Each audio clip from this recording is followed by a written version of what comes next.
So, as you can see, this is a Bane Mask. Put light on there. Just printed it out. Looking good. Let's take it off. Alright.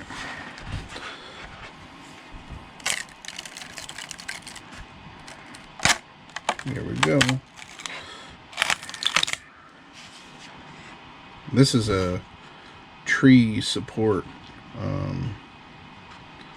that I enabled in Cura. Supposedly helps cut down on print time and materials wasted if you were compared to like if you were just printing normal type of supports.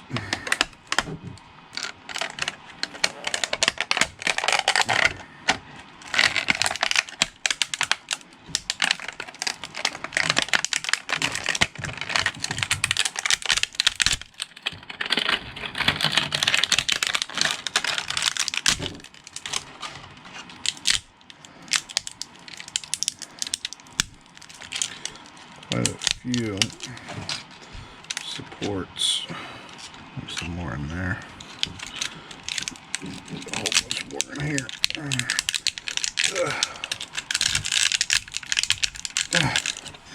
Be right back. Let's pull it out with pliers. Usually the supports are very easily to come off. Usually. But not always. How am I supposed to get that out? There we go. You can see the detail. It's pretty good. I used PETG for this mask.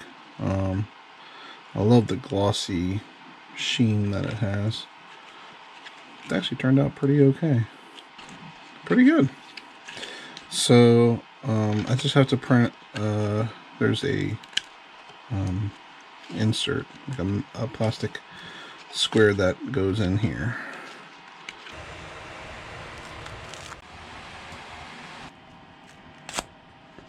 Doesn't look bad.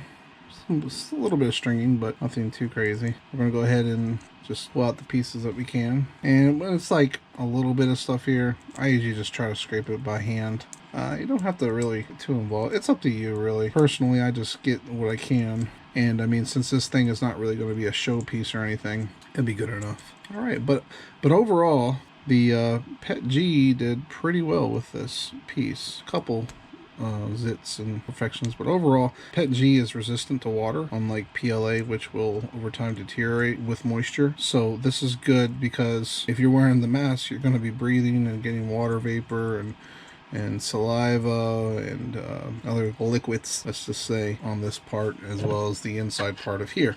So you definitely want to have a material that's not going to break down with moisture. So that's why I printed this all with PETG. So there's a little ridge right here, and if you see there's supposed to be a little space there that this is supposed to go down into. So we're going to try to work that in there. I like these little snips. I get places where other pliers can't quite get to.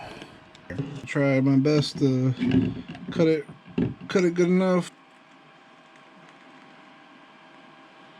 Let's see if I can get a little closer. And cut it about right.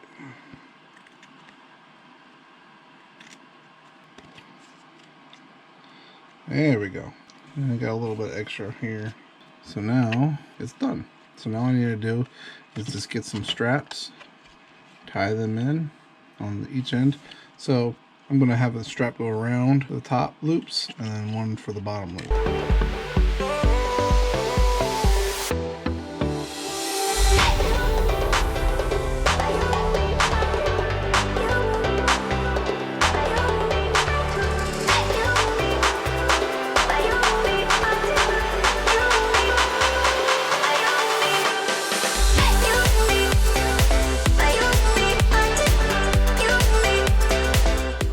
Alright, so you can see, here's your 2 straps that go around the head. Yeah, this top one might really be too small.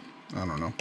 I'll have to figure it out with my friend when I present it to them. This was just for fun. This was it's just something I enjoy doing. So I haven't even wiped it down. Oh well.